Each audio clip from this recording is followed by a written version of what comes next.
Bonjour à tous, c'est l'heure d'une nouvelle tranche d'infos sur Focal TV. Et il y a quelques jours, tsunami sur le tatami. David Douillet, l'ancien poids lourd du judo français et mascotte des Pièges jaunes, a donc atterri à la tête du ministère des Sports. Il avait été nommé avant cela, en juin dernier, rappelons-le, secrétaire d'État chargé des Français de l'étranger. Alors on se souvient tout de même qu'il avait affirmé en juillet, au journal du dimanche, ne pas être entré en politique pour devenir ministre des Sports.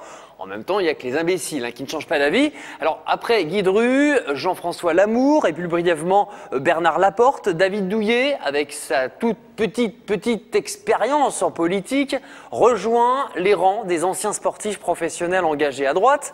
Rappelons quand même que Douillet a été mis en examen en 2000 après la faillite d'une agence de voyage dont il était actionnaire. La même année, dans son autobiographie sobrement intitulée « L'âme du conquérant », Monsieur Piège jaune dressait un véritable éloge de la misogynie. Il déclarait par exemple « Pour moi, une femme qui se bat au judo ou dans une autre discipline, ce n'est pas quelque chose de naturel, de valorisant. Pour l'équilibre des enfants, je pense que la femme est mieux au foyer. » Autre petite phrase de notre nouveau ministre des Sports dans ce même ouvrage.